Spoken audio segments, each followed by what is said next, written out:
Hello, আসসালামু আলাইকুম।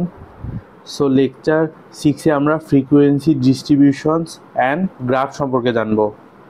প্রথমে সংজ্ঞা। A frequency distribution is the organisation of raw data in the table form using classes and frequencies. সংজ্ঞাটা মুখস্থ করব। এখন এখানে বলা আছে কি, ডিস্ট্রিবিউশন অফ ব্লাড টাইপস। আমার কি করতে বলছে, construct A frequency distribution from data. So আমরা সংজ্ঞা থেকে কি জানি, একটা ফ্রিকোয়েন্সি ডিস্ট্রিবিউশন তৈরি করতে গেলে আমাদের কি লাগে, একটা টেবিল তৈরি করতে হয় ইউজিং ক্লাসেস অ্যান্ড ফ্রিকোয়েন্সিস। আচ্ছা, এই ডাটাটা ক্লাস কে? এখানে যে ব্লাড আছে এ বি বি এবং ও, এই চারটা যে ডাটা আছে, এই চারটা ডাটা হচ্ছে ক্লাস, এবং এই ডাটাটা কতবার আছে এইটাই হচ্ছে ফ্রিকোয়েন্সি। সো এই যে class A B O 0 R frequency. এখন যখন আমাদের construct A frequency distribution for data বলবে, তখন আমরা টালি সংখ্যাটাও দেখাবো। এখন এটা কিভাবে করা হয়েছে সেটা দেখি। যেমন এখানে এ কয়বার আছে, যেমন ধরো এখানে এ আছে 1 2। আচ্ছা, এভাবে না, ধরো টালি সংখ্যাটা আমরা কিভাবে লিখি, আমরা পাইলাম যে এ একবার আছে, আমরা একটা দেই, 2বার আছে, 2টা দিলাম, 3টা দিলাম, 4টা দিলাম, 5, এই যে মাঝখানে কাটা। আর কি কোনো এ আছে? না, নাই। তো আমরা ক্লাস 9-10 এভাবে টালি সংখ্যা লেখা শিখছিলাম। তো আমরা এখানে টালি সংখ্যা লিখব। তারপরে ফ্রিকোয়েন্সি এ আমরা কয়টা পেয়েছি? 5টা। এই যে টালি সংখ্যা 5, তো ফ্রিকোয়েন্সি 5। এখন পার্সেন্টেজটা কিভাবে বের করে? পার্সেন্টেজ হচ্ছে টোটাল ফ্রিকোয়েন্সি কতটা, এখানে কিন্তু বলা আছে 25। সো টোটাল ফ্রিকোয়েন্সি হচ্ছে 25। তো আমরা এর জন্য পার্সেন্টেজ বের করব। এ কতটা আছে? এ আছে 5টা, গুণন 100। আমরা এভাবে পার্সেন্টেজ বের করি। আচ্ছা, এটা হচ্ছে ঐকিক নিয়ম যে 25টার মধ্যে এ আছে। ঐকিক নিয়মটা একবার মনে করাই যে 25টার মধ্যে এ আছে হচ্ছে 5টা, একটার মধ্যে আছে 5/25, এবং 100টার মধ্যে আছে 5/25 গুণন 100। এই যে এইভাবে আমাদের পার্সেন্টেজটা বের করা হয়, এটাকে ঐকিক নিয়ম বলে। তো এটা করলে আমরা 20% পাবো। সো এর জন্য 20%, এভাবে বি এর জন্য, সি এর জন্য, ডি এর জন্য। এই যে টোটাল পার্সেন্টেজ লাস্টে লিখবো 100, এবং টোটাল তো 25 কোশ্চেনে বলা আছে। সো শেষ। আর লাস্টে এইভাবে একটা ব্যাখ্যা লিখে দিব, লিখলে লিখবো, না লিখলে নাই। এখন এই যে এটা কি ছিল? এটা ছিল ক্যাটাগরিটিক্যাল ফ্রিকোয়েন্সি ডিস্ট্রিবিউশন। এখন আমরা দেখব হচ্ছে গ্রুপ ফ্রিকোয়েন্সি ডিস্ট্রিবিউশন। এখন গ্রুপ ফ্রিকোয়েন্সি ডিস্ট্রিবিউশন কি এখানে বলা আছে, when the range of the data is large। So আমরা দেখি, এখন যখন আমাদের এরকম একটা ডাটা আছে, ডাটা দিয়ে বলবে যে কনস্ট্রাক্ট এ গ্রুপ ফ্রিকোয়েন্সি ডিস্ট্রিবিউশন, যে মেনশন করে দেবে group frequency distribution for data using 7 classes. এটাও কিন্তু ইম্পর্টেন্ট। এখন আমরা দেখব এই ভ্যালুগুলোর মধ্যে সবচেয়ে হাইয়েস্ট এবং সবচেয়ে লোয়েস্ট ভ্যালুকে, এই যেগুলা সব ভ্যালুগুলো দেওয়া আছে এখানে। এখানে লেখা আছে যে সবচেয়ে হাইয়েস্ট হচ্ছে 134, এবং সবচেয়ে লোয়েস্ট কত? লোয়েস্ট হচ্ছে 100। সো আমরা আর বের করব প্রথমে, R equal highest minus lowest. So R বের হইল। এখন আমাদের কি বলছে যে ইউজিং 7 ক্লাস, তো আমাদের উইথ হবে আর বাই নাম্বার অফ ক্লাসেস। আর মানে এই যে আর বের করলাম, আর বাই নাম্বার অফ ক্লাসেস, এটা হচ্ছে 4.9। সো আমরা এটাকে 5 করে দিব। এখন আমাদের ক্লাস লিমিটস, আমাদের সবচেয়ে লোয়েস্ট কত ছিল 100, তো 100 থেকে শুরু হবে এবং আমাদের উইথ কত বেড়েছে 5, মানে প্রতিবার 5 করে বাড়বে। আচ্ছা এখন 100, তো এটা হচ্ছে 100 থেকে 5 বাড়বে, 100 সহ 5টা বাড়বে, 100, 101, 102, 103, 104, 100, 101, 102, 103, 104, এই টোটাল 5টা। প্রথম ক্লাস লিমিট হচ্ছে 100 থেকে 104।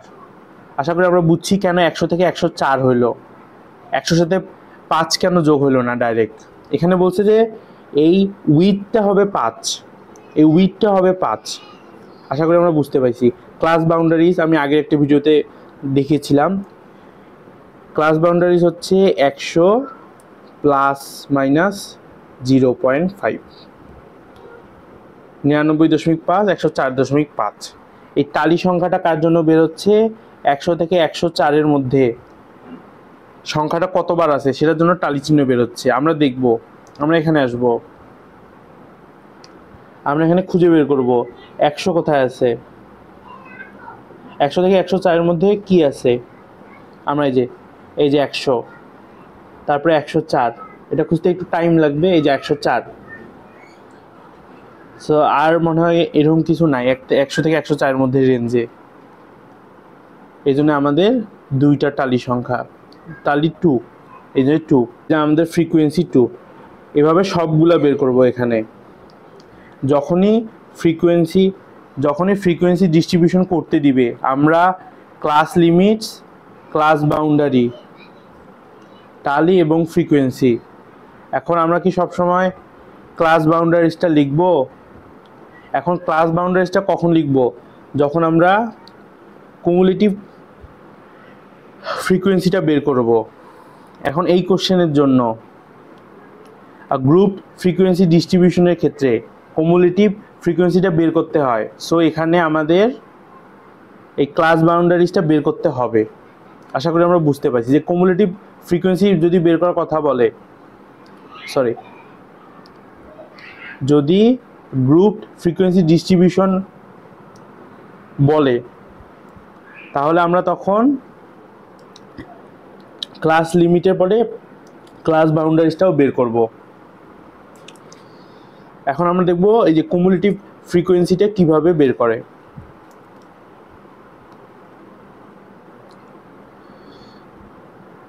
আচ্ছা, তার আগে বলি কুমুলেটিভ ফ্রিকোয়েন্সিটা কাজ কি করতেছে। এখন এখানে বলছে ধরো 99.5 কুমুলেটিভ ফ্রিকোয়েন্সি, এটা মিন করতেছে 99.5-এর আগ পর্যন্ত কে কে আছে, ওই টোটাল সংখ্যাটা মিন করতেছে। আমরা দেখলে অবশ্য বুঝবো। এখন দেখো কুমুলেটিভ ফ্রিকোয়েন্সি শুরু কোথায় থেকে হবে? এই যে লেস দেন 99.5, তারপরে লেস দেন 104.5, তারপরে যে 109.5, 114.5, 119.5, 124.5, 129.5 এবং 134.5-এ আসে, শেষ হয়ে যাবে। এই যে শেষ হয়ে গেল। সো আমরা এই সিকোয়েন্সটা মনে রাখবো যে শুরু হবে 99.5-এ, তারপরে আসে শেষ হবে 134.5-এ। এখন লেস দেন 99.5, সো 99.5-এর আগে কতজন আছে, ফ্রিকোয়েন্সি কতটা আছে? একটাও নাই। কিন্তু এটাই এখানে যে দুইটা ফ্রিকোয়েন্সি আছে, এটা 99.5 থেকে 104.5-এর মধ্যে দুইটা ফ্রিকোয়েন্সি আসছে। আশা করি আমরা কথাটা বুঝতে পারছি।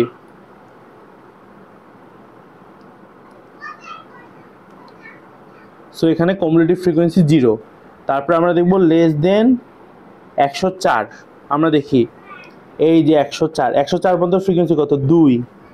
সো এখানে 2। এখন তারপরে বলা আছে লেস দেন 109, এটা কিন্তু ইম্পর্টেন্ট। এই যে 109 পর্যন্ত, তো 109 পর্যন্ত কুমুলেটিভ ফ্রিকোয়েন্সি কত? 109 পর্যন্ত যত ফ্রিকোয়েন্সি আছে সবগুলা যোগ করলে কুমুলেটিভ ফ্রিকোয়েন্সি আসবে। 109 পর্যন্ত কয়টা ফ্রিকোয়েন্সি আছে? এই যে এই পর্যন্ত আছে, 2 আছে আর 8 আছে, 8 আর 2 কত হচ্ছে 10। তো 109-এর এখানে 9 সোজা কমিউলেটিভ ফ্রিকোয়েন্সি কত হবে 10, 109 সোজা হবে 10। এখন 114-14 ক্ষেত্রে কমিউলেটিভ ফ্রিকোয়েন্সি কত হবে আমরা কি জানি, 114 আমরা দেখবো 114 পর্যন্ত কে কে আছে, 2 8 18, সো 2 প্লাস 8 প্লাস 18, 18 আর 2 20, 20 আর 8 28, সো 114 কমিউলেটিভ ফ্রিকোয়েন্সি হবে 28। আশা করি আমরা এভাবে বাকি সবগুলো বের করতে পারবো।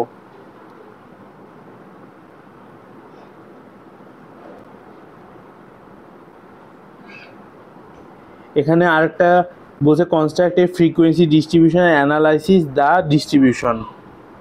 এখানে নর্মালি বলছে যে construct and frequency distribution and analyse the distribution. So আমরা এভাবে বলা থাকলেও কমিউলেটিভ ফ্রিকোয়েন্সিটা দেখাবো, কোশ্চেনে অনেক সময় মেনশন করা থাকে যে কমিউলেটিভ ফ্রিকোয়েন্সি দেখাইতে হবে কি না, যদি দেখাইতে না বলে তাহলে আমরা দেখাবো না, কিন্তু এখানে বোঝার সুবিধার্থে দেখানো হয়েছে।